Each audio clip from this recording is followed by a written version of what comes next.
Buenas tardes, hermanos. Estamos de nuevo reunidos para seguir adelante con nuestra serie de estudios en el libro de Apocalipsis, concretamente en el mensaje de Jesús a las 7 iglesias de Asia Menor. Ya hemos tratado la iglesia de Éfeso, ayer estuvimos con la segunda iglesia, la iglesia de Esmirna, y hoy entramos en la tercera iglesia, que es la iglesia de Pérgamo. Pero antes de nada, antes de empezar con el mensaje y la reflexión en las palabras de Jesús a la iglesia de Pérgamo, vamos a entonar una alabanza al Señor, vamos a cantar una alabanza a nuestro Rey y seguidamente vamos a empezar con la reflexión de hoy. Como pusimos en la página, en la alabanza que estaremos cantando hoy, el himno que estaremos entonando hoy se llama Santa Biblia. Yo tengo este himnario, se llama Himnos de Triunfo y Gloria. Como ven, es muy antiguo, ya están como en desuso, diría yo, pero voy a estar usando este himnario para las canciones que vamos a entonar antes de nuestras transmisiones. Se pueden encontrar en internet, solo que el día de la transmisión yo estaré poniendo la letra del himno, que vamos a estar cantando. Así que hoy vamos a cantar el himno 39 de este himnario, que se llama Santa Biblia. Es breve, son 2 minutitos y así también damos tiempo a otros hermanos para que se vayan sumando a nuestra transmisión. Santa Biblia para mí, eres un tesoro aquí. Tú contienes con verdad la divina voluntad. Tú me dices lo que soy, de quién vine y a quién voy. Tú reprendes mi dudar, tú me exhortas sin cesar. Eres faro que a mi pie va guiando por la fe a las fuentes del amor del bendito Salvador. Eres infalible voz del Espíritu de Dios que vigora el alma da cuando en aflicción está. Tú me enseñas a triunfar de la muerte y el pecar. Por tu santa letra sé que con Cristo reinaré. Yo que tan indigno soy, por tu luz al cielo voy. Santa Biblia para mí, eres un tesoro aquí. Señor amado, te damos gracias por tu palabra, por las santas escrituras, Señor, que tú revelaste, Señor, para que pudiéramos conocerte y saber más de ti, Señor, saber quién eres, conocer tus atributos.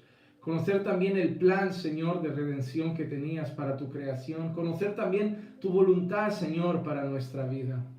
Oh Santa Biblia, Señor, tu palabra inspirada por ti, útil para enseñar, para instruir, para corregir, para perfeccionar a tu pueblo. Oh Señor, tu palabra nos juzga. Tu palabra, Señor, nos exhorta, nos corrige, nos moldea, nos transforma. Es poderosa, es espíritu y es vida. Tu palabra es luz para nuestro camino, es lámpara para nuestros pies. Y en ella, Señor, en guardarla hay gran bendición, y por ella, Señor, tu siervo es amonestado. Hace sabio, Señor, al sencillo, alegra el alma, consuela al afligido, fortalece al débil, nos marca la senda y el camino por la que debemos andar. Oh Señor, tu palabra es infalible, tu palabra es suficiente. Tu palabra, Señor, es inerrante, perfecta, sin errores y poderosa, autoritativa, nuestra única regla de fe, conducta, Señor, suficiente para conocerte a ti, para una vida piadosa. Oh Señor, amamos tu palabra, amamos tu palabra. Es el mayor tesoro que tenemos entre nuestras manos, tu pueblo, tus hijos. Nuestro mayor tesoro es tu palabra, tu revelación, Señor. Y en medio, Señor, del tiempo en el que vivimos, con tantas herejías, con tantas mentiras, con tantas nuevas revelaciones, tu palabra, Señor, es la única fuente segura. Es la única fuente segura. En medio donde hay tantas personas engañando, diciendo así dice el Señor, y hablando de sus propios corazones, sueños y visiones, tu palabra, Señor, tu palabra es segura. Y sabemos que en ella no hay error y que confiar en ella es lo mejor que podemos hacer. Y venimos hoy ante tu palabra. Queremos que hables a nuestros corazones. Queremos que hables a nuestras vidas. A través de esta carta a la iglesia de Pérgamo, Señor, que también hables a la iglesia de hoy, a tu iglesia.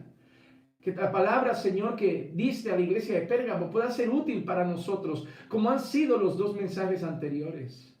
Pero que lo que aprendamos hoy no sirva solo para alimentar nuestro intelecto, sino para vivir, para nuestra vida contigo. Que tu palabra, Señor, se haga viva en nosotros, que a través de tu Espíritu Santo la podemos manifestar y poner por obra. Te lo pido, Señor, en el nombre de Jesús. Háblanos hoy, Señor. Habla a tu iglesia. Úsame, Señor, como un canal de bendición para mis hermanos. Úsame como un canal de bendición para todos aquellos que ahora están conectados y aquellos que se conectarán después, Señor. Pero que pueda ser un instrumento en tus manos para edificación de todos aquellos que vean este mensaje. Y te lo pido en el nombre de Jesús. Amén, amén y amén. Vamos entonces, hermanos, hoy a entrar en la carta a Pérgamo. Carta a Pérgamo. Nos encontramos ya en nuestro tercer mensaje. Estoy muy contento. Estamos avanzando en gran manera. Es nuestro tercer mensaje y estoy seguro que el Señor va a hablar mucho en nuestras vidas y va a ser tremendamente edificante. Así que vamos, hermanos, a leer Apocalipsis capítulo 2, versículos 12 al 17. Y vamos a ver los tesoros que el Señor tiene hoy para nosotros. Sé que es una carta que refleja mucho la condición de la iglesia de hoy en algunos aspectos. Tiene un poco de cosas en común lo que vamos a tocar hoy con cosas que se comentaron ayer en la carta de Esmirna. Pero hermano, es maravilloso el texto que vamos a estar leyendo. Apocalipsis capítulo 2, versículo 12 al 17, y dice así la palabra del Señor. Y escribe al ángel de la iglesia en Pérgamo, el que tiene la espada aguda de dos filos, dice esto: yo sé dónde moras, donde está el trono de Satanás. Guardas fielmente mi nombre y no has negado mi fe, aún en los días de Antipas, mi testigo, mi siervo fiel, que fue muerto entre vosotros donde mora Satanás.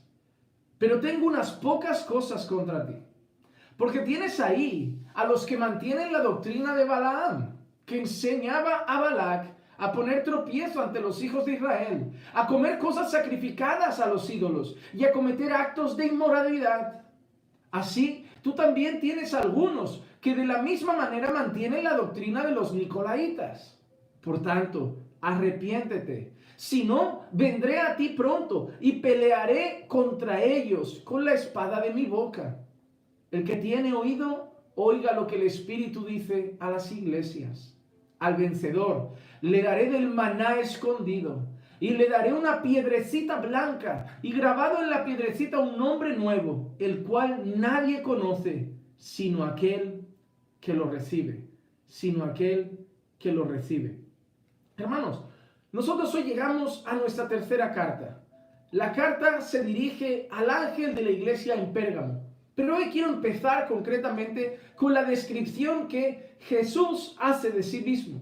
Nosotros hemos visto en nuestras dos primeras exposiciones, en nuestras dos primeras reflexiones en las cartas de Apocalipsis, cómo el Señor tiene una dinámica en la introducción. En primer lugar, vemos que siempre se dirige al ángel de la iglesia al ángel de la iglesia en. Luego nombraba la ciudad, el lugar donde se encontraba su iglesia a la que dirigía esa carta. Y seguidamente Jesús expresa ciertos atributos, ciertas cualidades que hablan de Él, de su persona, de su carácter, de su forma de ser. Ciertas cualidades que definen quién es Jesús y quién es el origen del mensaje. Y en este caso, en el versículo 12, nos encontramos a Jesús diciendo: el que tiene la espada aguda de dos filos, dice esto. El que tiene la espada aguda de dos filos, dice esto. Es curioso porque esta expresión me hizo pensar en otro versículo de la Escritura, que es Apocalipsis 19:15. Dice, de su boca sale una espada afilada para herir con ella a las naciones, y la regirá con vara de hierro, y él pisa el lagar del vino del furor de la ira de Dios Todopoderoso. En Apocalipsis 19:15 dice, de su boca sale una espada afilada para herir con ella a las naciones. Y en Apocalipsis 2:12, en la carta a Pérgamo, dice el que tiene la espada aguda de dos filos. Cuando nosotros pensamos, por ejemplo, en la iglesia, en la palabra de Dios, nosotros siempre vemos que se refiere a la palabra de Dios como una espada más cortante que una espada de dos filos que penetra hasta el tuétano, hasta lo más profundo del corazón. Nosotros estamos encontrando a Jesús que se refiere a Él como el que tiene la autoridad y el poder de la palabra. El origen de la palabra. Hay poder en la palabra de Jesús, hay fuerza en la palabra de Jesús, hay autoridad en la palabra de Jesús. Es una palabra por la cual juzga a las naciones, porque eso es algo que nosotros tenemos que tener en cuenta, que seremos juzgados por la palabra, por la palabra. A mí me hace gracia cuando hay personas que me dicen, a mí nadie puede juzgarme, solo Dios. ¿Sabes quién nos juzga aquí? Nos juzga la palabra. Si la palabra dice que mentir nos hace mentirosos, si tú mientes, la palabra te llama mentiroso. No es la persona que te dice, oye, mentir es pecado y está mal, es la palabra la que te llama mentiroso. Si tú te acuestas con una persona antes del matrimonio, es la palabra la que te llama fornicador, no es el hombre no te juzga. El hombre simplemente te expone lo que dice la Escritura y la Escritura es la que te juzga. Si tú cometes sexo fuera del matrimonio, es decir, con una persona que no es tu cónyuge, la palabra te llama adúltero. Si tú deseas las cosas que tiene tu prójimo y las envidias y las codicias, la palabra te llama envidioso. Si tú eres una persona que no tolera ser corregido porque crees que eres mejor que nadie, la palabra te llama soberbio. Si tú eres una persona que no acepta que nadie le diga nada porque tienes que ser intocable y nadie te puede corregir, la palabra te llama orgulloso. Entonces debemos tener en cuenta que muchas veces le decimos a las personas, no me juzgues, no me juzgues, no me juzgues. Pero la realidad es que cuando nosotros leemos las Escrituras nos dicen, juzgad con justo juicio. Juzgad con justo juicio. Y la expresión juzgad con justo juicio no significa juzgad cada uno según su juicio, sino juzgad conforme a la palabra de Dios. Entonces, cuando nosotros juzgamos conforme a la palabra de Dios, estamos emitiendo un juicio con justo juicio. Cuando nosotros llamamos las cosas por el nombre que la palabra de Dios las llama. Cuando nosotros decimos las cosas que la palabra de Dios dice. Hacemos las cosas que la palabra de Dios hace. Llamamos blanco a lo que la palabra de Dios llama blanco y negro a lo que la palabra de Dios llama negro. Llamamos santo a lo que la palabra de Dios llama santo y profano a lo que la palabra de Dios llama profano. Llamamos justo a lo que la palabra de Dios llama justo y llamamos también pecado a lo que la palabra de Dios llama pecado. Pero al final somos juzgados por la palabra. Por la palabra. Y es Jesús quien tiene la palabra, porque Jesús es en sí la palabra, cuando Él mismo dice, y el verbo se hizo carne. Jesús es la propia palabra, y esa palabra tiene autoridad. Es la palabra por la cual fueron creados todas las cosas. Es la palabra que dijo, haya luz. Ahí hay poder, en la palabra que sale de la boca de Dios. En la palabra que sale de la boca de Jesús está el poder, está la espada cortante de dos filos que penetra hasta lo más profundo del corazón. No en las palabras del hombre, en las palabras de Jesús. Jesús les está diciendo que Él tiene palabras autoritativas, que Él tiene el poder, la autoridad de la palabra que hay en su boca. Y mire que sigue diciendo en el versículo 13. Recordemos que se dirige al ángel de la iglesia, refiriéndonos a ¿quién? Al anciano o ancianos principales de la iglesia, y en este caso se refiere a Pérgamo. Y yo quiero leer el versículo 13, porque el versículo 13 nos da un detalle de Pérgamo, muy importante. Mira qué dice de esto, y no querría leer eso de mi ciudad.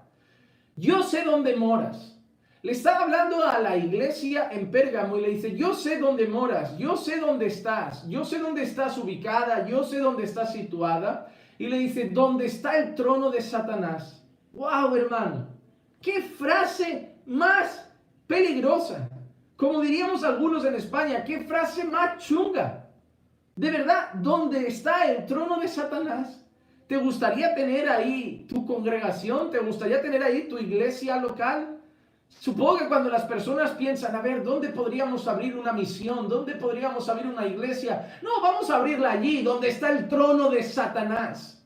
Hay una cosa curiosa, que normalmente cuando hablamos de hacer iglesia, de plantar iglesias, de plantar misiones, iglesias locales, la mayoría de personas siempre piensan en cosas que puedan atraer el día de mañana a mucha gente.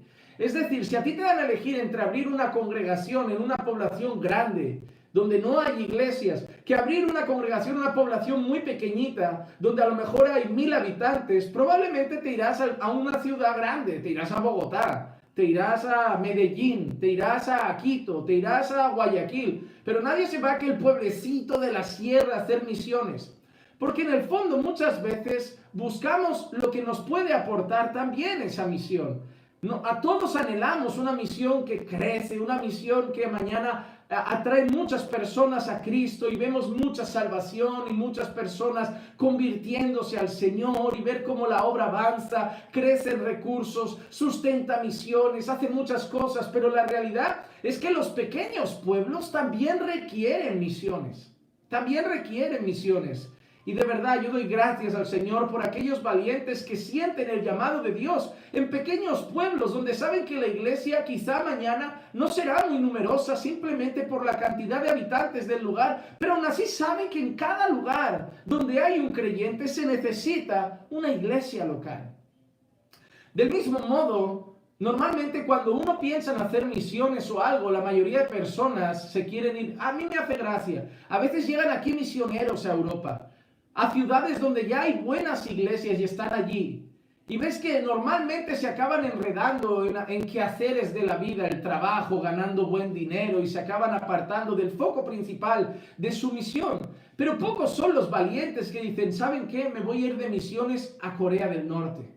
Me voy a ir de misiones a Nigeria. Me voy a ir de misiones al Congo. Me voy a ir de misiones a Mumbai, a la India. Me voy a ir de misiones a China.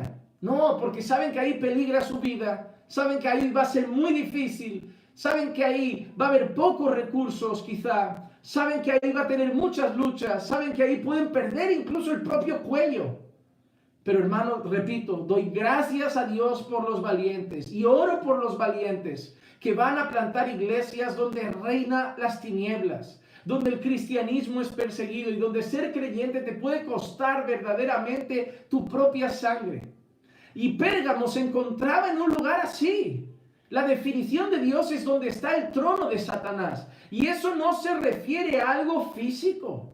No se refiere a algo físico. Satanás no dice construirme un trono y hacérmelo allí de acero o de piedra o de hormigón. No, se refiere a la ciudad en sí, a lo que imperaba en la ciudad, a lo que reinaba en la ciudad, ese sistema de tinieblas, impío, la idolatría, la promiscuidad, la adoración a varios dioses, la adoración al emperador romano, y cómo eso se iba mezclando con prostitución, con orgías y con tantas otras cosas que hacía de Pérgamo el mismo trono de Satanás. Yo creo que podría ser en parte un lugar como el que describiría Dios refiriéndose quizá a Sodoma y Gomorra.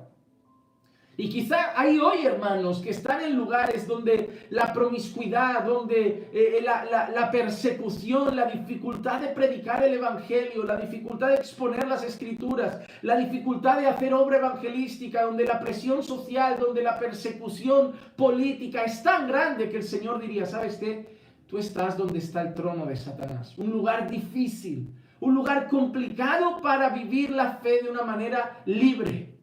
Porque hermano, demos gracias al Señor. Y es algo que me preocupa, que no damos gracias al Señor por el lugar donde podemos vivir nuestra fe con libertad. La mayoría de ustedes se encuentran en Latinoamérica. Lugares donde vivir la fe es libre, hermano, es libre.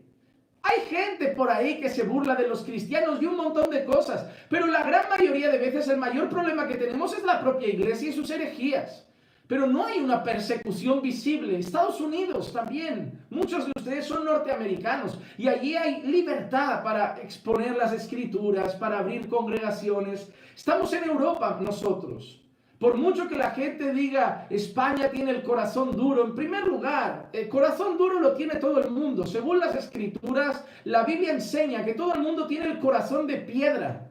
No hay nadie que tenga un corazón blando. Pero no hay corazón que Dios no pueda quebrantar. Pero a pesar de que los españoles y los europeos sean fríos o tengan el corazón duro, la realidad es que no hay oposición a abrir congregaciones. Sí hay normativas que se deben cumplir, pero una vez se cumplen esas normativas, se puede abrir una iglesia con total normalidad, se puede predicar el evangelio. Nosotros, los chicos de la congregación, han ido alguna vez a la calle a predicar el evangelio uno a uno. Alguna vez han salido a la calle en algún grupo a cantar algunas canciones y exponerlo en alguna plaza. También en el pasado hemos hecho algún evento público y no nos han puesto ningún impedimento. Aquí, no, en serio, no hay esa persecución.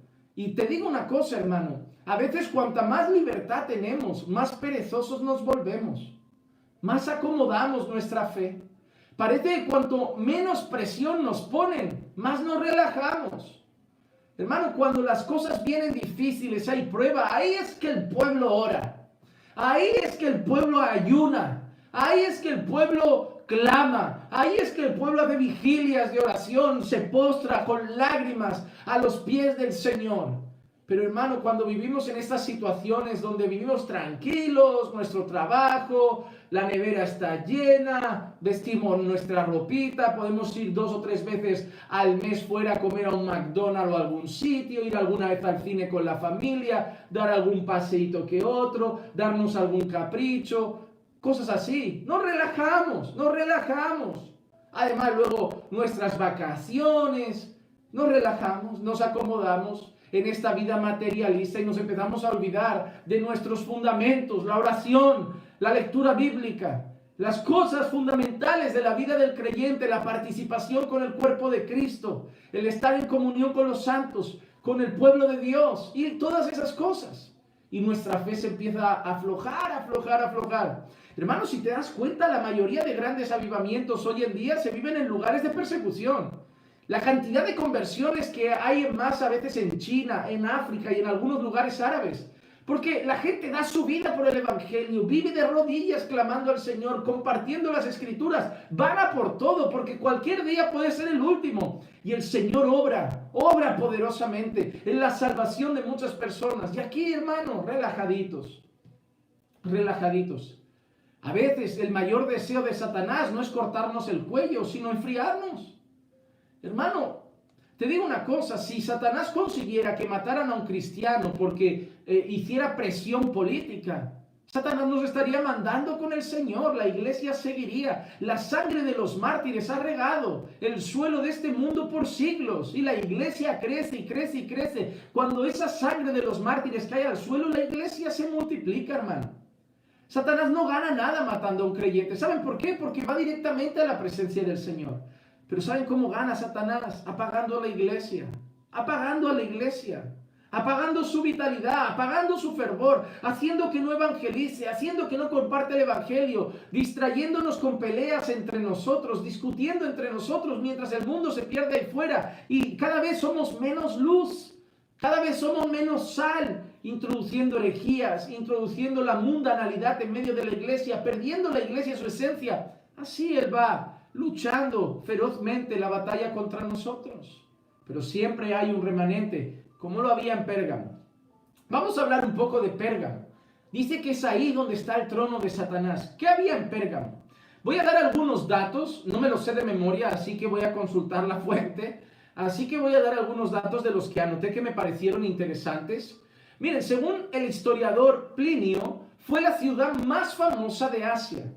Dicen que comenzó a destacarse justo después de la muerte de Alejandro Magno, aproximadamente en el 323 a.C. Y fue la capital de Asia durante aproximadamente 400 años.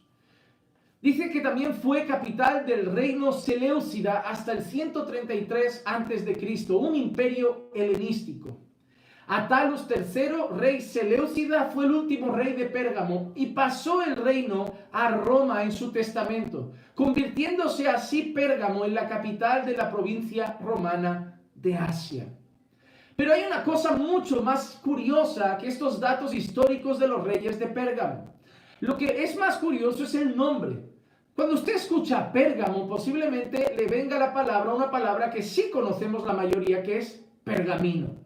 Pergamino. Y de ahí viene una y la otra palabra, pergamino. Cuando nosotros escuchamos Pérgamo, pensamos en pergamino. ¿Y por qué lo llamaron así? Pérgamo tenía la segunda biblioteca más grande de todo el mundo. Después de la biblioteca de Alejandría, Pérgamo tenía la segunda biblioteca más grande del mundo, con aproximadamente 200,000 pergaminos.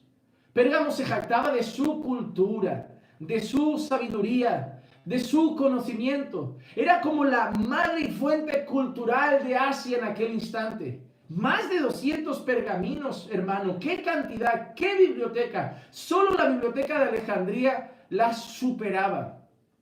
Y por eso Pérgamo se empezó a jactar de su cultura, de su elocuencia, de su conocimiento. Y allí en Pérgamo residían muchos filósofos, pensadores, gente intelectual de aquel instante, de aquel momento histórico. Pero no solo eso, sino que Pérgamo también ejercía la idolatría en gran manera. Al venir mucha gente intelectual, mucho filósofo y mucho pensador, como siempre era de costumbre en aquel tiempo, cada uno llegaba con su deidad y con su divinidad. Pérgamo también era curioso por rendir culto, por ejemplo, en el tema de la sanidad a la propia serpiente. Ustedes sabían, y seguro que lo habrán visto, aquí a lo mejor en España es común, no sé en sus países, cuando usted va a la farmacia y ve el símbolo de las farmacias donde venden medicamentos, donde se venden así esos productos químicos para curarnos teóricamente, pues siempre verán en el logotipo o en la imagen una serpiente ahí. Porque siempre han considerado la serpiente la fuente de la medicina y la sabiduría. Allí en Pérgamo se adoraba a la misma serpiente en busca de la sabiduría y la medicina. Muchos médicos y personas rendían culto a la serpiente, rendían culto a la propia serpiente que relacionaban con la medicina y la sabiduría. Sin embargo, los creyentes sabemos que desde tiempos históricos la serpiente ha estado relacionada con el enemigo número uno de Dios y de nuestras almas.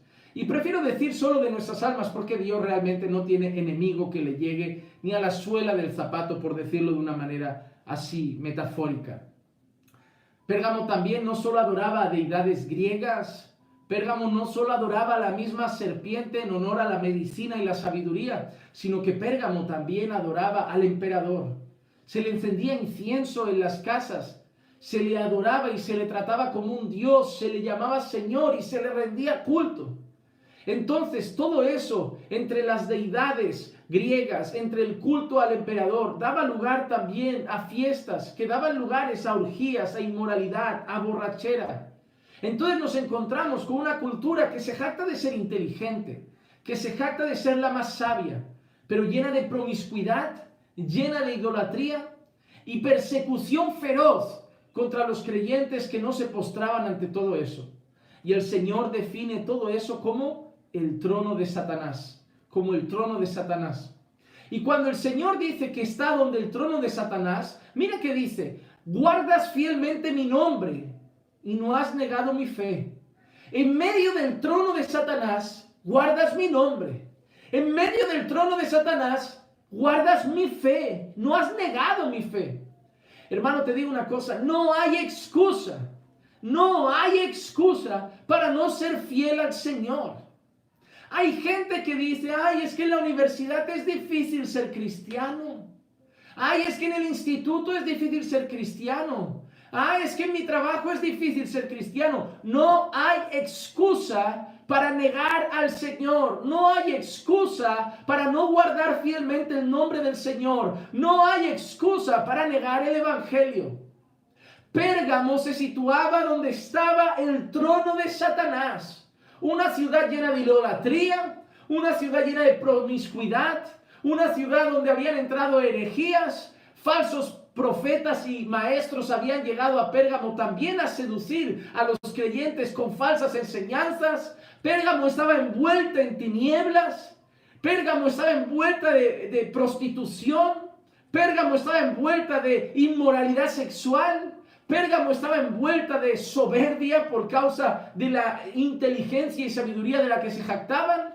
Pérgamo incluso daba lugar al culto a la misma serpiente en nombre de la medicina y de la sabiduría. Pero en medio de todo eso había un faro de luz. Pérgamo, un grupo de creyentes en Pérgamo que no había negado el evangelio. Un grupo de creyentes en medio de Pérgamo que había guardado el nombre del Señor. Un grupo de creyentes que no usaban las dificultades como pretexto, sino que cuanto más tinieblas habían, más alumbraban ellos. Es en esos momentos difíciles que hay que ser luz. Porque ser luz cuando nos juntamos los creyentes no hace tanta falta y no es notorio. Ser sal entre creyentes es muy fácil. Realmente no tiene ni sentido. Pero hay que ser luz en medio de la oscuridad. Hay que ser luz en medio del mundo. Los creyentes no fuimos hechos para irnos a cavernas. Los creyentes no fuimos hechos para apartarnos de las ciudades y vivir en comunas, lejos de la sociedad, con la Biblia como nuestra constitución propia o formar nuestras propias ciudades. No, llegará un día que tendremos una eternidad gloriosa, donde solo el pueblo de Dios estará y reinará la justicia. Pero mientras estamos en esta tierra, mientras estemos aquí, debemos ser la luz del mundo. El Señor Jesús andó entre los pecadores, no practicó su pecado, pero les predicaba y los pecadores se iban convirtiendo. Habló con una mujer que se había dado a los hombres en un pozo, aquella samaritana. Se acercó a ella, no dijo, no me acerco a mujeres así, se acercó, le compartió el evangelio y esa mujer se convirtió. Cogió un recaudador de impuestos, odiado por los judíos, odiado incluso por muchos seguidores de Jesús, que no les haría gracia que buscara un recaudador de impuestos, pero en vez de decir, yo no me junto con recaudadores de impuestos, no me junto con publicanos, no, fue hacia él y le dijo, Leví, levántate y sígueme. Él rescataba a los pecadores, no participaba de su pecado, no comulgaba con su pecado. Recuerden aquella mujer que le iban a apedrear y no apedrearon. El Señor le dijo, si ellos no te juzgan, yo tampoco te juzgo, ve y no peques más. El Señor no les animaba a pecar, no era como un camaleón entre ellos que fingía ser un pecador más. Él era luz en medio de los pecadores. Y así debemos ser luz, debemos ser diferentes. Nos costará ser desplazados, nos costará ser marginados, por muchos insultados, por muchos perseguidos, por otros aborrecidos y odiados. Pero el Señor también lo usará para la salvación de muchos que están ahora perdidos. Y yo llamo a la iglesia a ser luz. Sé luz en tu universidad, sé luz en tu escuela. Sé luz en tu instituto. Mientras tus compañeros en el recreo solo hacen tonterías y hablan de sexo y de niñas y niños y estas cosas, sé luz, sé diferente. Mientras en el aula solo están con el teléfono haciendo burlas, sé luz, sé distinto. Mientras hacen bullying al diferente, lo insultan y se meten con él, sé luz, sé distinto. En la universidad, sé luz. En el trabajo, mientras los hombres y compañeros del trabajo hacen bromas inadecuadas, subidas de tono, hablando de temas sexuales o se pasan vídeos pornográficos o inmorales, sé luz en medio de ellos.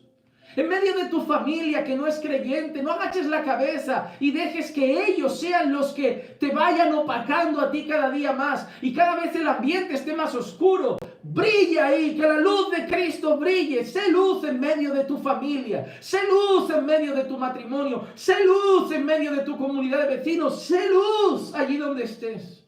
Porque Pérgamo estaba en medio, donde estaba el trono de Satanás, y allí Pérgamo era luz. No había negado la fe y había guardado el nombre del Señor. Y algunos de ellos morían por eso. Mira que sigue diciendo. Aún en los días de Antipas, mi testigo, mi siervo fiel, que fue muerto entre vosotros, donde mora Satanás. El Señor les dice, sed fieles, como lo fue Antipas, que fue fiel hasta el final. Y Antipas, ¿a quién nos recuerda? Nos recuerda a Policarpo, recuerda. De esos que eran perseguidos por los que decían ser judíos, y no lo eran, sino que eran sinagogas de Satanás. Y algunos como Policarpo acabaron muertos. También Antipas acabó muertos. Hay tradiciones, historias en cuanto a cómo murió Antipas. Algunos dicen que Antipas lo metieron, ¿saben qué? Hicieron como un toro, una especie de toro, un becerro de oro o de bronce, no recuerdo bien la historia, hueco por dentro, y ahí lo metieron y lo abrazaron vivo. Y lo abrazaron vivo, hermano. ¿Tú sabes lo que es sentir tu piel deshacerse, quemarse, fundirse con el propio metal? ¿Tú has visto el metal fundirse a esas temperaturas? Imagina tu piel siendo corroída por eso, por no negar el evangelio. Y nosotros dejamos de orar porque nos falta un poco de carne en la nevera. Y nosotros discutimos un día con nuestra mujer o con nuestro marido y ya enfadaditos con el Señor. Y nosotros perdemos un día el trabajo y ya deprimidos una semana sin orar. Hermanos, levantémonos. Volvamos a ser la iglesia de Cristo. Volvamos a ser el pueblo que ora. Volvamos a ser el pueblo que busca al Señor. Hermano, me duele ver lo que pasa con todo esto de la pandemia. Me duele ver la gente que muere. Dios sabe que sufro por eso. Dios sabe que sufro por eso.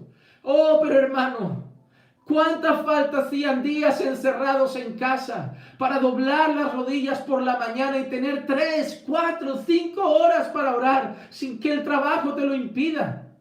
Tener 4 horas para estudiar las Escrituras. Tener 3 horas para ver un estudio bíblico edificante en internet. Tener 2 o 3 horas para adorar al Señor.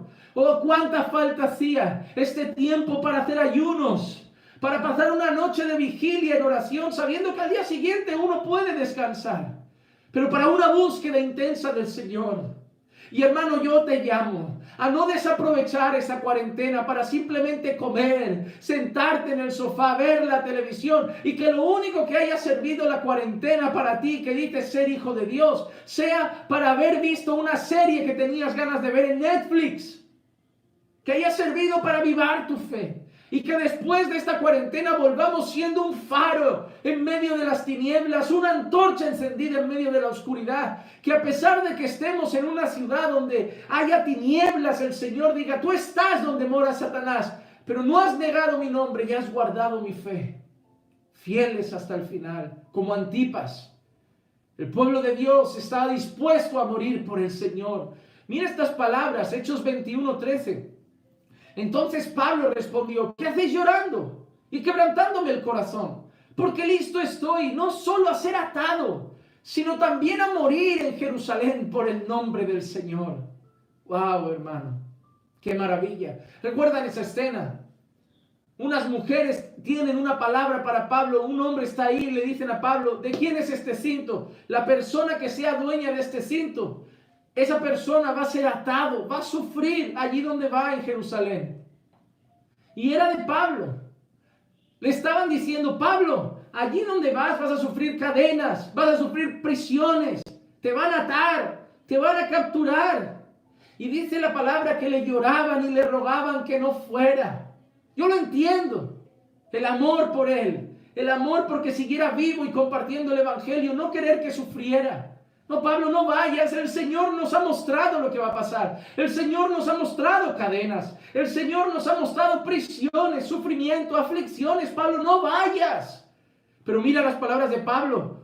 No estoy dispuesto solamente a ser atado, sino a morir por causa del nombre de Jesús. Oye, hermano, cuando yo leo estas palabras, y me quejo a veces de las personas que insultan por comentarios que ni escucho. Por comentarios de las redes, por mensajes internos que ni escucho, ni los tengo delante, ni me ponen un dedo encima y que simplemente puedo borrarlos. Y yo a veces por dentro pienso, oh Señor, es tan difícil aguantar eso. Y me pienso, yo aguantar eso.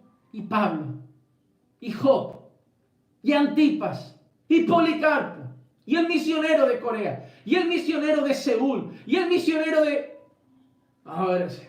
Ojalá todo lo que nos llega a pasar en la vida sean comentarios malos en Facebook con críticas de las personas.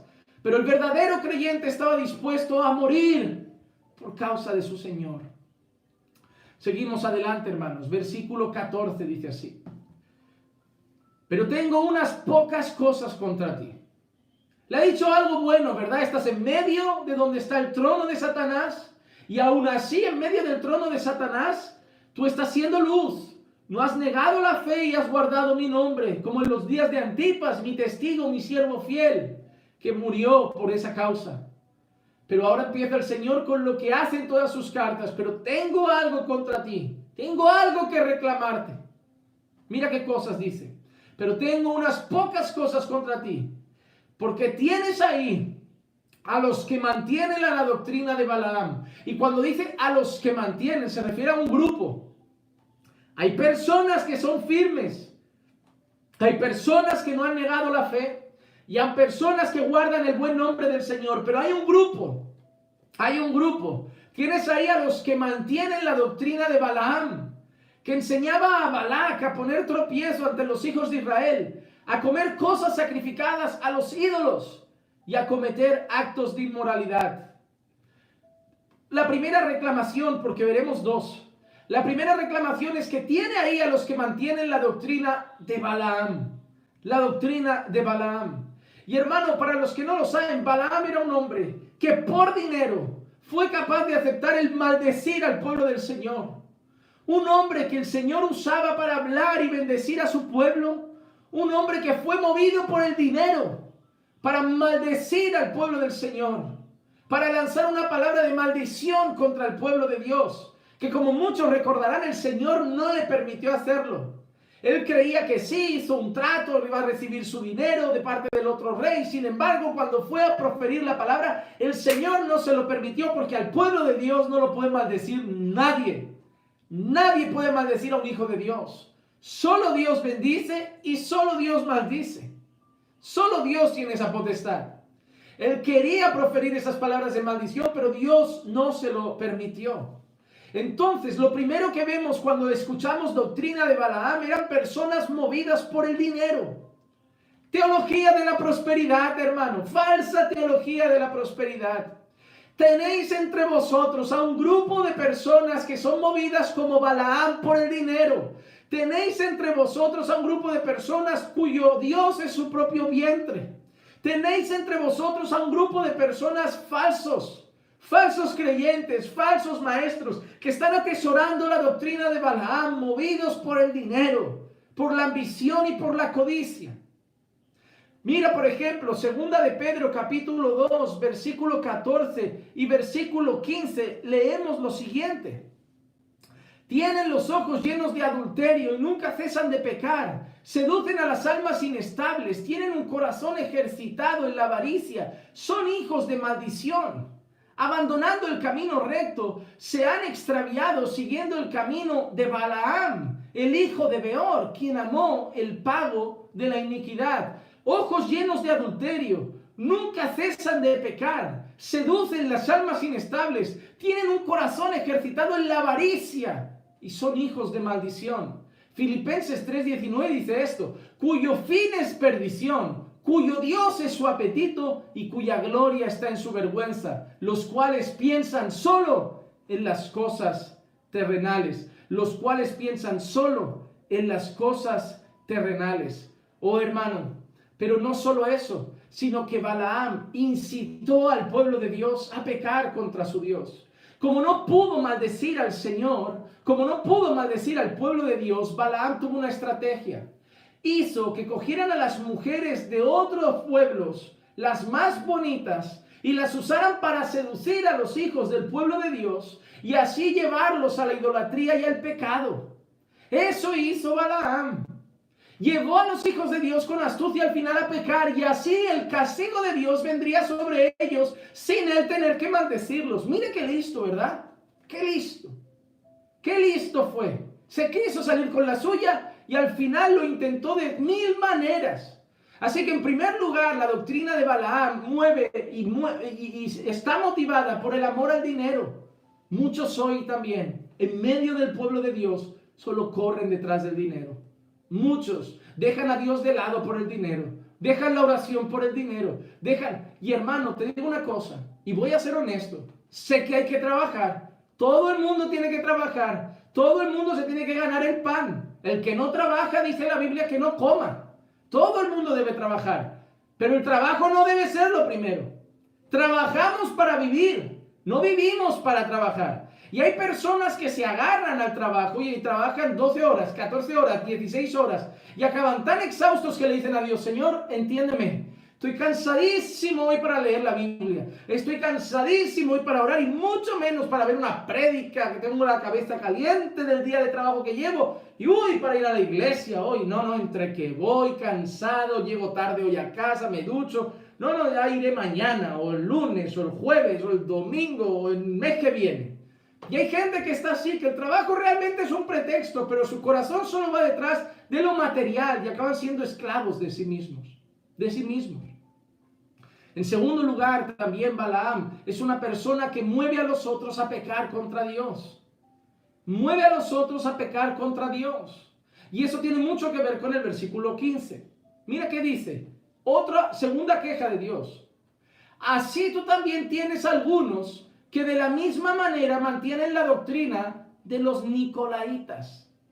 Hablábamos ayer un poco de eso. Son personas que dicen, ¿sabes qué? No pasa nada si pecas un poco. Ahora ya estás dentro del pacto de Dios, ya eres pueblo de Dios, el Señor no te va a cortar de ahí. Entonces puedes vivir pecando, puedes disfrutar de los beneficios de Dios y de los deleites de este mundo.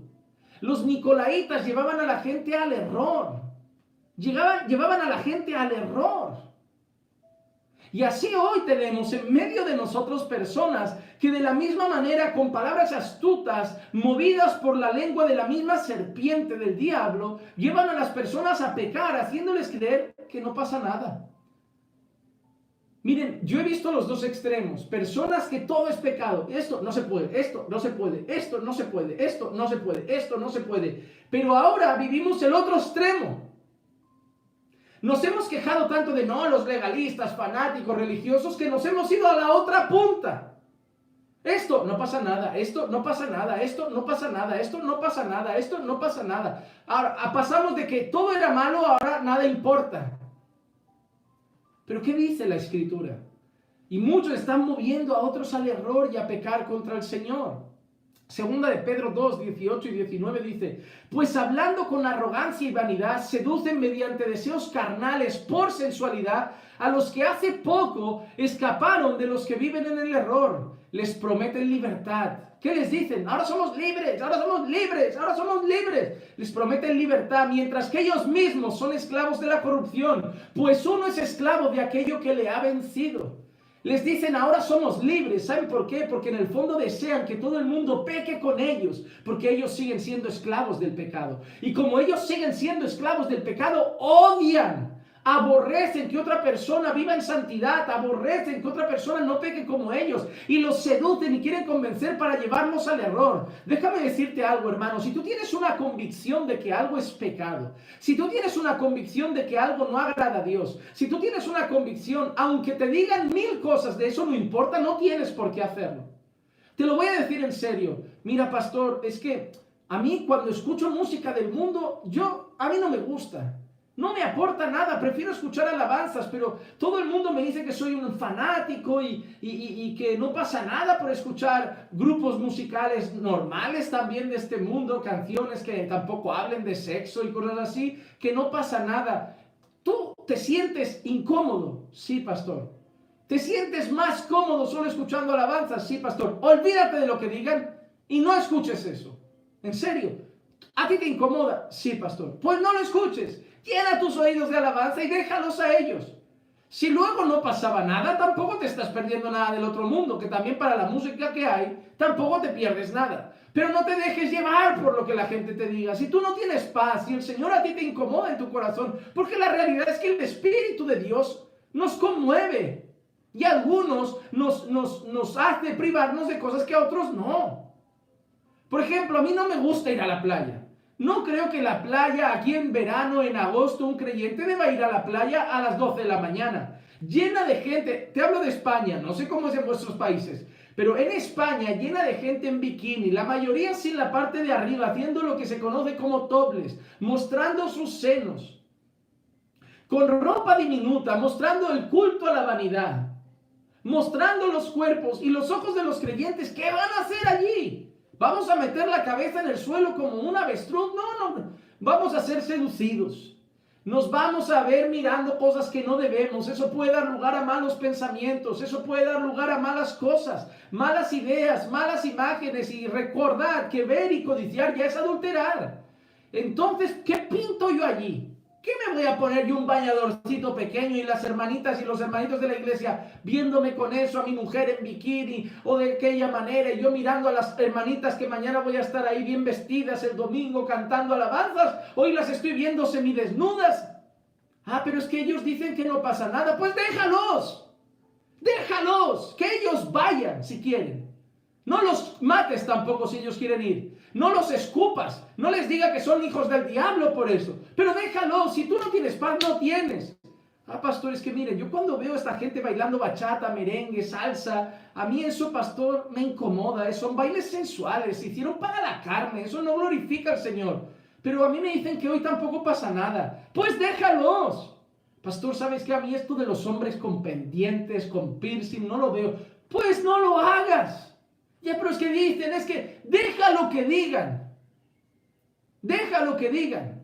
Porque si empezamos a dar lugar a todo lo que dicen, vamos a ir de cualquier manera. Vamos a ir mañana a la iglesia con bañador, con una cresta azul, con 30 pendientes en las orejas, uno en la nariz, la cara tatuada, los brazos tatuados y diciendo, estamos en la gracia.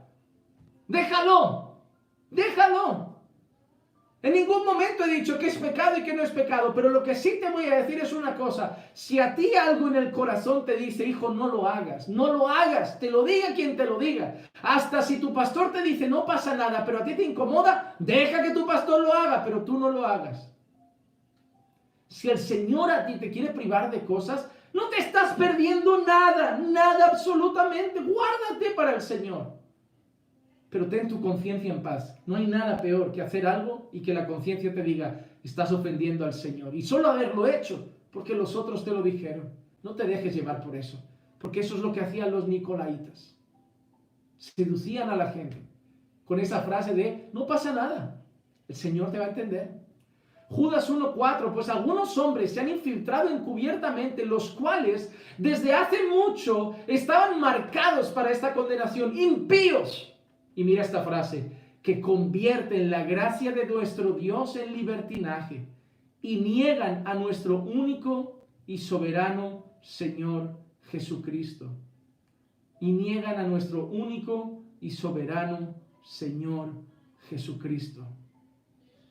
Hermano, hay que saber algo, hermanos.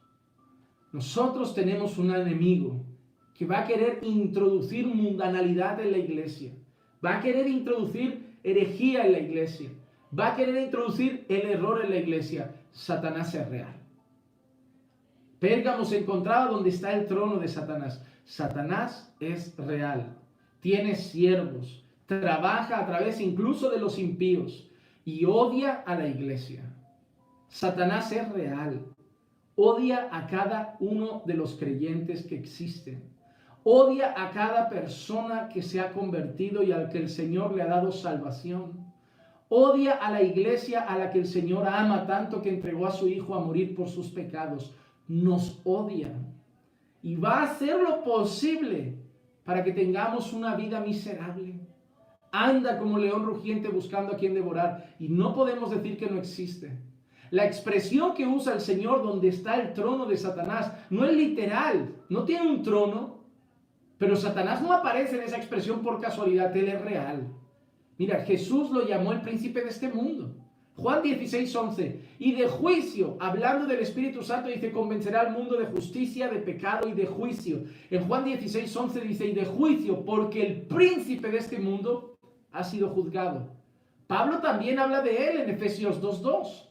En los cuales anduvisteis en otro tiempo según la corriente de este mundo, conforme al príncipe de la potestad del aire, el espíritu que ahora opera en los hijos de desobediencia. Debíamos saber cuál es nuestra guerra real. Efesios 6:12, porque nuestra lucha no es contra sangre y carne, sino contra principados, contra potestades, contra los poderes de este mundo de tinieblas, contra las huestes espirituales de maldad en las regiones celestes. Segunda de Corintios 4:4, en los cuales el Dios de este mundo ha cegado el entendimiento de los incrédulos para que no vean el resplandor del evangelio de la gloria de Cristo, para que no vean el resplandor del evangelio de la gloria de Cristo. Hermano, Satanás es real. Satanás es real. Satanás existe y Satanás quiere el mal de la iglesia. Satanás aborrece a la iglesia de Cristo, odia a la iglesia de Cristo, quiere el mal de la iglesia de Cristo. Príncipe de este siglo, príncipe de la potestad del aire, y empieza a otorgarle títulos como quien tiene autoridad en medio de los impíos. Claro, él no es el Todopoderoso, pero él trabaja y trabaja contra la iglesia. Quiere introducir el error, quiere introducir a esos farsantes, falsos, herejes y apóstatas para confundir a muchos en medio de la iglesia del Señor y hacer ese trabajo en medio de una iglesia que retiene el nombre del Señor y en medio de una iglesia que no ha negado su fe, introducir a un grupo movidos al dinero, llevados a los ídolos y también introducir la mundanalidad, así como la doctrina de Balaam y los Nicolaitas. Vamos ahora al versículo 16. El Señor lanza un aviso a su iglesia. Por tanto, arrepiéntete. Si no, vendré a ti pronto y pelearé contra ellos con la espada de mi boca. Y pelearé contra ellos con la espada de mi boca. Hermano, te digo una cosa. El Señor es maravillosamente bueno. Porque el Señor está diciendo, arrepiéntete. Porque si no voy a venir a pelear contra ellos. El Señor está diciendo, pon las cosas en orden. No toleres esas cosas. Llámales la atención. Disciplínalos. Corrígelos. Haz que cambien de rumbo. Si no, vendré y pelearé contra ellos. Pon en orden las cosas. Porque voy a venir a pelear contra ellos con la espada de mi boca. Hermano, me duele. Me duele ver tantos pastores que por no perder un miembro de su congregación callan verdades, no hablan de pecado, suavizan el evangelio, lo consienten todo, se vuelven los propios nicolaitas ellos mismos. Miran a otro lado diciendo, no, déjalo, ya aprenderán. Pero es nuestro deber llamar a la gente al arrepentimiento. El Señor nos ha puesto como mayordomos y siervos fieles para presentar mañana una iglesia honrosa al Señor y decir, Señor, yo prediqué, yo exhorté, yo corregí, yo discipliné, yo amé, yo abracé, yo discipulé para tu gloria. Ellos no han querido, pero yo lo intenté. Hermano, no podemos hacer que la gente cambie. No podemos cambiar su corazón. No podemos obligarle a dejar las cosas. Pero podemos poner en orden las cosas en la casa del Señor. Ya, pero es que, pastor, si uno se pone así, la iglesia se vacía. ¿Se vacía de qué? ¿De verdaderos creyentes? ¿De fieles siervos del Señor que quieren crecer en santidad? ¿O se vacía de cabras? No, pastor, es que si uno habla mucho de pecado, la gente se siente mal y querrá ir a otro sitio. ¿Quién se siente mal? ¿El que lo practica? ¿El que lo ama? ¿El que quiere seguir viciado a la pornografía? ¿El que quiere seguir en adulterio? ¿El que quiere seguir en fornicación? ¿El que quiere seguir codiciando? ¿El que quiere seguir creyendo que es un buen creyente cuando sabe bíblicamente que no lo es? No, pastor, pero es que, hermano, te voy a decir una cosa. El mensaje que más personas me escriben por internet es, pastor, predicando así, debe tener la iglesia vacía. Es más, yo no sé quién enfoca mucho la iglesia, pero antiguamente no subíamos fotos de la iglesia. Ahora sí lo hacemos de vez en cuando, pero normalmente solo enfocamos el púlpito porque al final solo queríamos exponer las escrituras en las redes sociales. Y un par de personas escribieron una vez, seguramente con ese mensaje que lleva, no enseña a la iglesia porque debe tener 2 gatos contados. Pues te voy a decir una cosa, mi hermano amado, te voy a decir la verdad.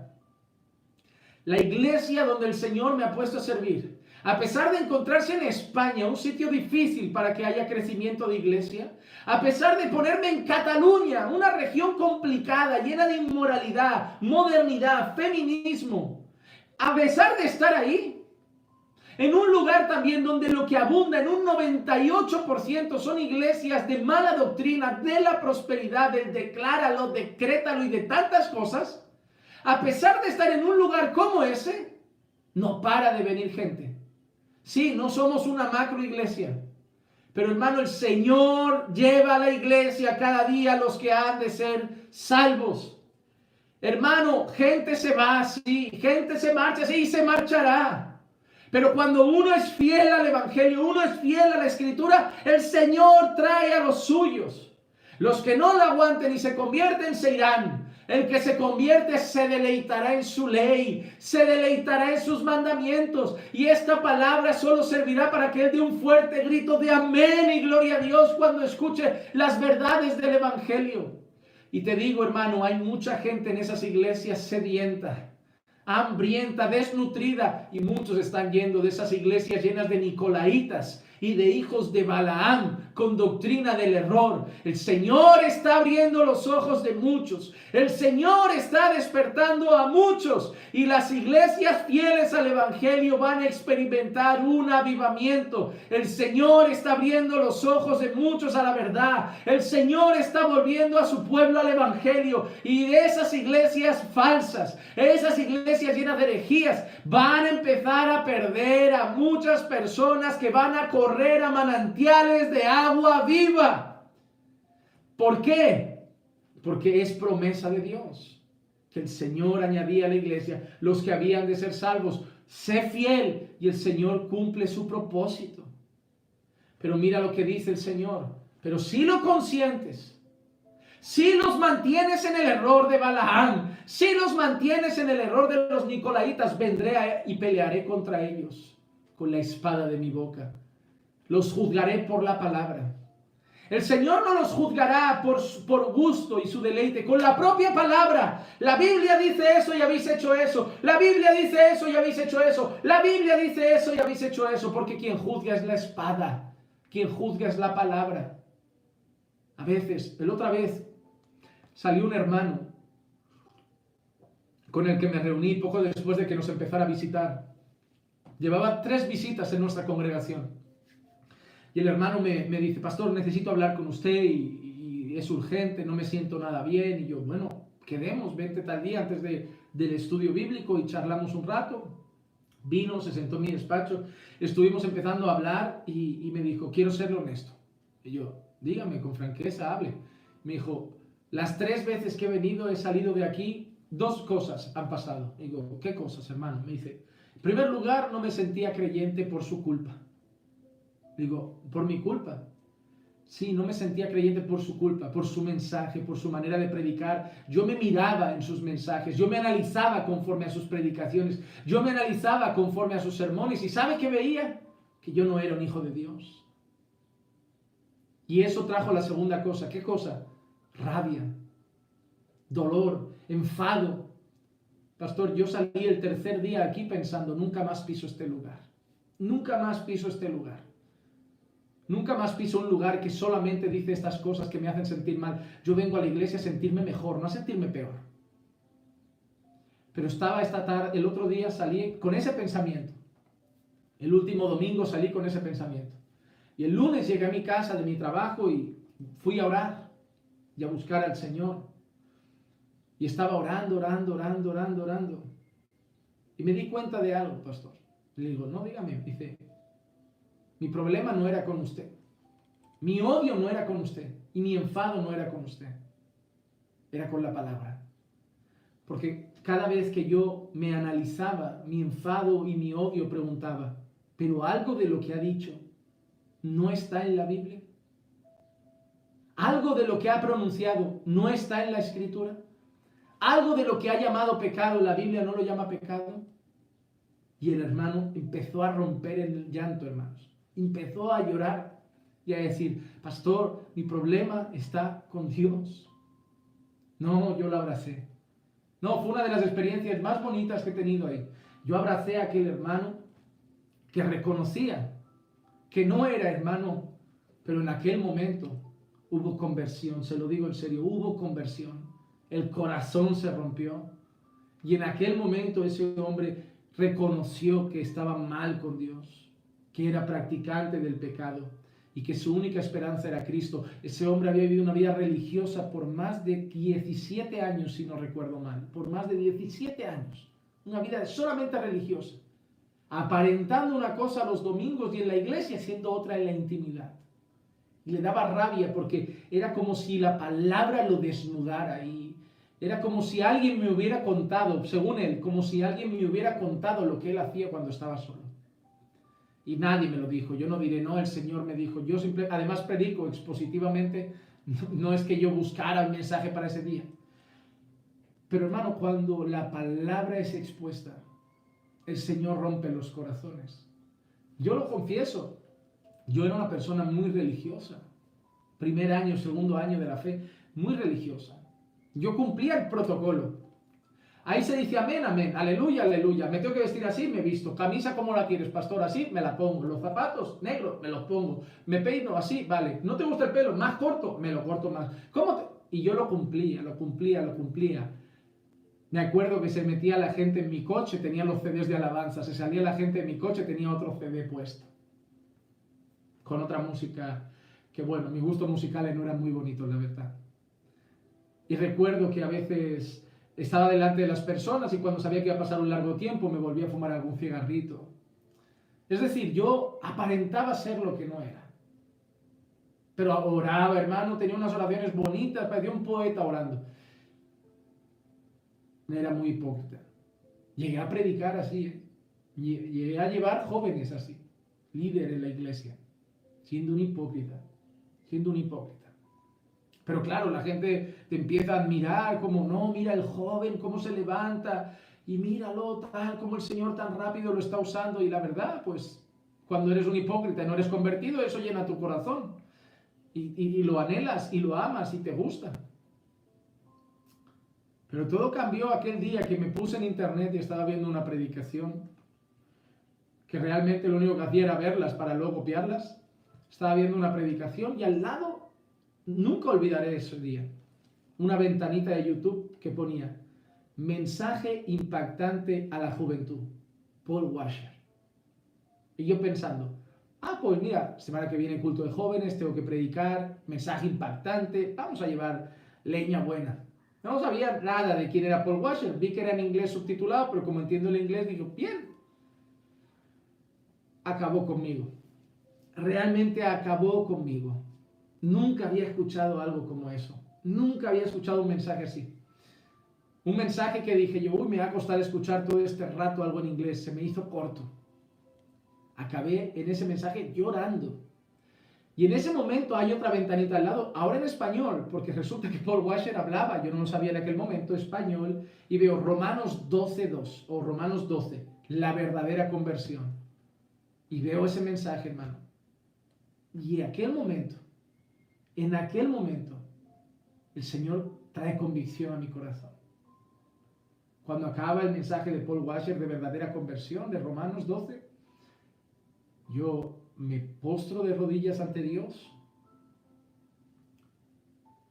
y con lágrimas en los ojos solo podía reconocer lo pecador, lo enemigo de la cruz que era, lo hipócrita, lo religioso, falso, y que seguía siendo un hombre atado al pecado, que simplemente había aprendido a disimular, pero reconocía que la única cosa que podía hacerme libre de esa maldad y mi enemistad contra Dios, que todavía seguía aunque iba a la iglesia, era la cruz del Calvario. Y en ese momento deposité toda mi fe en Cristo. Y hermano, cuando viví ese momento lleno de gracia, es cuando realmente fui libre de mis vicios. Hermano, yo estaba viciado al tabaco, al alcohol y a la pornografía. Y cuando hablo de pornografía, a todo el mundo le digo lo mismo. Nadie está viciado a la pornografía sin estar viciado a la masturbación. Esas 4 cosas eran la base de mis días. Tabaco, bebida, pornografía y masturbación. Yo era capaz de exponer la palabra y esa misma noche en mi casa, antes de dormir, ver un vídeo pornográfico, masturbarme y luego fumarme un cigarro. Yo era capaz de estar tomándome unas cuantos traguitos un sábado y el domingo alabar al Señor. Por eso no hay nada que me duela como pastor más que cuando sé que quienes son hipócritas y viven de apariencia. Cuando me entero de personas que son así, no por el daño que hacen a otros, por el daño que se hacen a sí mismos. Porque cuando uno está esclavizado en eso, hay una voz dentro de él que le quiere convencer de que no pasa nada, de que el Señor lo entiende, y que solo falla, pero la realidad es que es un esclavo. Pero la palabra puede traer libertad. El Espíritu Santo a través de la palabra puede traer libertad. Y el Señor dice que los va a juzgar con la palabra. Mire que dice Juan 12, 47, 48. Si alguno oye mis palabras y no las guarda, yo no lo juzgo. Porque no vine a juzgar al mundo, sino a salvar al mundo. El que rechace y no recibe mis palabras, tiene que lo juzgue. La palabra que he hablado, esa lo juzgará en el día final. La palabra que he hablado, esa lo juzgará en el día final. Seremos juzgados por las Escrituras, por la ley del Señor. Y vamos, hermanos, a pasar al versículo 17, que me he entretenido contándoles un poco mi pasado. Les digo también que pronto quiero hacer un vídeo. Me lo pidió hace tiempo un par de hermanos, solamente contando el testimonio, cómo fue mi conversión, conocer a mi esposa, a través de ella conocí al Señor, cómo fue nuestros inicios en el matrimonio, cómo conocí a Cristo viniendo de una familia católica no practicante. Yo era medio ateo, medio católico, no sabía ni lo que era, yo creía que había algo, pero no sabía el qué. Y un día quiero contar un poco cómo fue la conversión. No he sido un ex traficante, un ex guerrillero, un ex cosas así. He sido un ex no creyente, pero el Señor me salvó por gracia. Y un día quiero compartirlo con ustedes. Vamos al final ya, versículo 17. El que tiene oído oiga lo que el Espíritu dice a la iglesia. Al vencedor le daré del maná escondido y le daré una piedrecita blanca y grabado en él, en la piedrecita, un nombre nuevo, el cual nadie conoce, sino aquel que lo recibe. El Señor vuelve a llamar a su iglesia con esa expresión. El que tiene oído oiga lo que el Espíritu dice a la iglesia. Está hablando el Espíritu de Dios, está hablando el Señor y su pueblo, porque el único que escucha al Espíritu de Dios es su pueblo. El que tiene oído oiga lo que el Espíritu dice a la iglesia. Y una gran promesa al vencedor, al que permanezca firme, al que no entre en la doctrina de Balaam, al que no entre en la doctrina de los Nicolaitas, al que siga guardando el nombre del Señor y no negando la fe, al firme, al fiel, al vencedor, al que mantenga su firmeza hasta el final. El que persevera hasta el fin, ese será salvo. El que se mantenga fiel hasta el final, le daré el maná escondido y le daré una piedrecita blanca y grabado en la piedrecita un nombre nuevo, el cual nadie conoce sino aquel que lo recibe. Aquel que lo recibe. Hay una cosa curiosa. Vamos a ver cosas sobre ese maná. Ese maná que nos va a dar el Señor. Éxodo 16, 33, 34. Entonces dijo Moisés a Aarón: toma una vasija y pon en ella un gomer lleno de maná y colócalo delante del Señor, a fin de guardarlo para vuestras generaciones, tal como el Señor ordenó a Moisés. Así lo colocó Aarón delante del testimonio, para que fuera guardado. Maná se guardó en ese lugar del testimonio. Mira lo que dice Hebreos 9:4, el cual tenía el altar de oro del incienso y el arca del pacto cubierta de oro, en la cual había una urna de oro que contenía el maná y la vara de Aarón que retoñó y las tablas del pacto. En esa arca del pacto, como hemos leído antes en Éxodo, se guardó ese maná. ¿Y qué era ese maná? Era el pan de Dios. Éxodo 16:15. Al verla, los hijos de Israel se dijeron unos a otros: ¿qué es esto? Porque no sabían lo que era. Y Moisés les dijo: es el pan que el Señor os da para comer. Es como el cereal del cielo. Salmo 78:24. Hizo llover sobre ellos maná para comer y les dio comida del cielo. Pero nosotros sabemos que ese maná que nosotros tenemos, ese maná que espera a los hijos de Dios que son fieles, ese maná que espera a los que se mantengan fieles hasta el final, ese maná es Cristo. Yo soy el pan de vida. Yo soy el pan que descendió del cielo. No ese maná del arca del pacto, el verdadero maná que nos espera a aquellos que seamos fieles hasta el final. Es Cristo. Hermano, resumo rápido lo que quiero decirte hoy. Número 1, no importa dónde estamos, aunque esté el trono de Satanás, podemos ser fieles al Señor. Aunque estés en la universidad, en el instituto y en el trabajo, en un ambiente lleno de tinieblas, sé luz y sal ahí donde te encuentras. Y en medio de las tinieblas, sé fiel hasta la muerte, como lo fue Antipas, como lo fue Policarpo. No niegues el nombre del Señor y no niegues la fe. Por otro lado, iglesia, no te juntes, rechaza de medio de ti a los que tienen la doctrina de Balaam, que llevan a unos a comer lo sacrificado a los ídolos, los que son movidos por el dinero. Rechaza el falso evangelio de la prosperidad y rechaza la doctrina de los nicolaitas. No hagas caso de aquellos que quieren modernizar y mundanizar, mejor dicho, porque modernizar no tiene nada de malo con unos límites, pero que quieren mundanizar la iglesia, que el pecado no importa y que han hecho de la gracia de Dios libertinaje. Huye de ellos. Mantente fiel y firme. Arrepiéntete si has pecado y mantente fiel hasta el final, porque Cristo nos espera. El maná que Dios tiene para nosotros, el maná reservado para nosotros, el verdadero pan de vida, el verdadero pan que descendió del cielo, nuestro Señor Jesucristo. Es el regalo que nos espera a los creyentes. Nosotros no corremos por mansiones celestiales. Nosotros no corremos por calles de oro y mar de cristal. Nosotros no corremos por nada más. Nosotros no corremos porque buscamos una cosa en concreto. Corremos porque buscamos a Cristo. Hermano, ¿cuál es el mayor tesoro que nos espera en la eternidad? Al menos para mí es este: estar con Cristo para siempre. Estar con Cristo para siempre. Vamos a orar y dar gracias al Señor. Padre, te damos gracias por tu amor y misericordia. Gracias, Señor, por la palabra, Señor, que traes hoy a nuestra vida y a nuestro corazón. Gracias por ese tercer mensaje de las iglesias de Apocalipsis. Gracias porque nos hace bien, Señor. Nos ayuda a gran manera, Señor.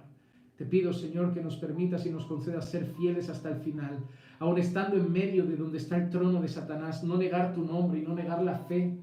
Padre, ayúdanos a tener discernimiento para rechazar la doctrina de Balaam y de los nicolaitas, rechazar todo lo que sea movido por el dinero y que traiga mundanalidad a tu pueblo. Y si hemos fallado, Señor, llévanos a un verdadero arrepentimiento y ayúdanos a estar firmes para que el día que venga, Señor, nos esté esperando tan solo una cosa: el maná escondido para nosotros, Cristo, el pan del cielo, el pan de vida. Gracias, Padre, por habernos amado aun siendo viles pecadores. Ayúdanos y guárdanos siempre, te lo pido, en el nombre de Jesús. Amén, amén y amén. Hermanos, hasta aquí la palabra de hoy. Que la gracia y la paz de nuestro Señor Jesucristo sea con todos y cada uno de ustedes. Y les animamos a suscribirse al canal de la iglesia y a compartir este video con todos sus amigos a través de WhatsApp, de Facebook y de todas las redes que puedan. Que el Señor siga con ustedes.